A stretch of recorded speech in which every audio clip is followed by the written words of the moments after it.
Talk about Camar Wheaton, who is a top recruit in the 2021 recruiting cycle and is considered one of the better running backs in the country, number 2 in the 247 Sports Composite, the 18th overall recruit in the composite, a 5-star, and a really outstanding player at Lakeview Channel. Now, we had a bit of an update to how his recruiting is going, courtesy of his coach at Lakeview Channel, Kendall Miller.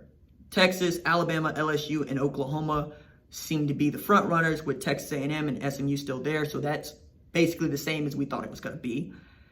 And the fit for him is going to be, one, what we hear from many recruits is that it needs to feel like a home.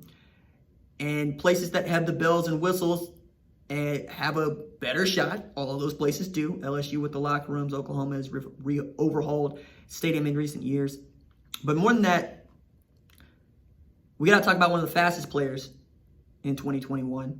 And then he's rushed for over 1,000 yards in each of his 3 seasons. And this year, he expects to be the guy that totes the mail, as Miller said. One of the biggest developments he's had. He's always been a mature kid, but he's older and more established in knowing what's expected of him and being able to carry that on his shoulders. As a speedster, no doubt here, right? I also thought it was interesting to look at the folks who are recruiting him before we get to the comp. DeMarco Murray at Oklahoma, Kevin Falk at LSU, Charles Huff at Alabama, Stan Drayton at Texas, and Rashad Samples at SMU lead the way here. Now, James Coley's also at A&M, and I think that's going to matter because James Coley is an outstanding recruiter. He's the reason that Jamie Newman is on campus at Georgia. But Kevin Falk is Kevin Falk. And DeMarco Murray is DeMarco Murray. And in a scrap, I'm not prepared to say DeMarco Murray wins that, both physically and in a recruiting race. I think he's going to have to show a lot.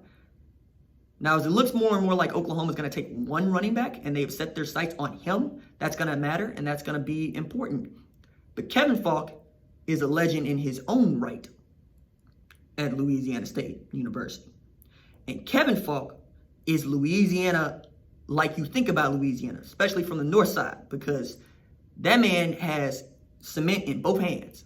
Matter of fact, one of my favorite stories from last year, I'm walking to the game for West Virginia, and I saw this dude with a Kevin Falk jersey on, LSU.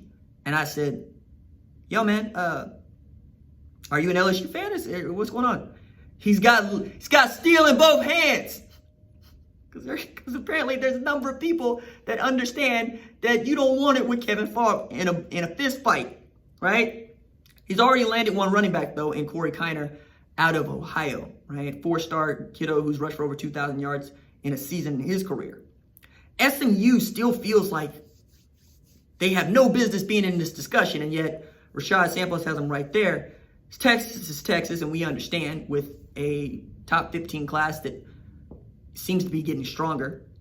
But Alabama with Charles Huff and Jeff Banks. Now, Charles Huff has been one of the reasons why Alabama has picked up these blue chippers that they have picked up in the month of July, and even going back to J.C. Latham. That I find to be interesting because, look, if we talk about Alabama, we know what we're getting. You talk about Alabama running back, you also know what you're getting. Because I can think of 5 running backs off the top of my head that have turned out to be outstanding at Alabama. Going back to T.J. Yeldon, right? Mark Ingram, Trent Richardson. And we can even go here recently with Najee Harris, Brian Robinson, and so forth, right? At Oklahoma, you're talking about overdevelopment. Kennedy Brooks is going to tote the mail for Oklahoma in 2020. Behind him, we're still expecting the kiddo from Millwood, Marcus Major, who has drawn comparisons to Adrian Peterson to be healthy with his shoulder. Maybe he's ready to go. Maybe he can make something happen. TJ Pledger, a 4-star All-American who still needs to have that breakout moment. If it's not now, it's never. And then there's Seth McGowan, true freshman, who might be pound for pound the strongest guy on campus right now. And of course, Ramondre Stevenson, who transferred in from junior college last year, Cerritos, and certainly has the fumbleitis. But he's also going to be, ineligible, we think, for the first 5 games of the season. right? No matter how long that season is, it's a percentage. So it could be up, it could be down, but he's going to miss a significant portion of the year. However, Oklahoma was supposed to have Jace McClellan. He ended up going to Alabama. Okay? Nick Saban, going in your bedroom, stealing your favorite toys. I want to think that plays, but because running back is such a squirrely position now, it's really difficult to project because you don't know what a running back is going to be now. We all thought we had Kenny Brooks pretty well pegged as, okay, he might be a spellback. He might be able to do something. Nobody thought he was going to have 3 straight years of 1,000 yards rushing. That wasn't on the cards coming out of Mansfield. Nobody saw that. On the other hand, the 5-star dudes, sometimes they go, sometimes they don't, right? Lately, if you want to run the ball, it doesn't seem to much matter who's back there.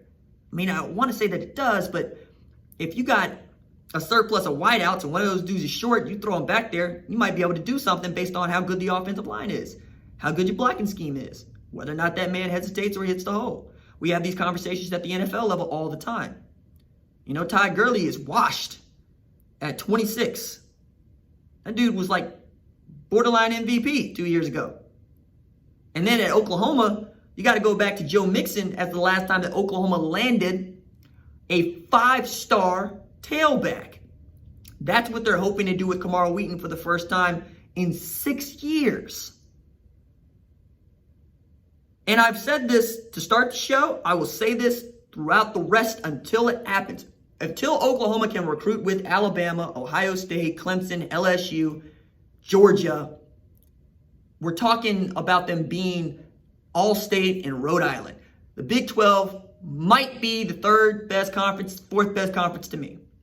Because as much as I want to say that the competitive parity in the Big 12 is better, and that you can look at how those coaches actually use what they have versus the ACC gets to point and say, yeah, but a national championship in the last 2 or 4 years comes out of this league.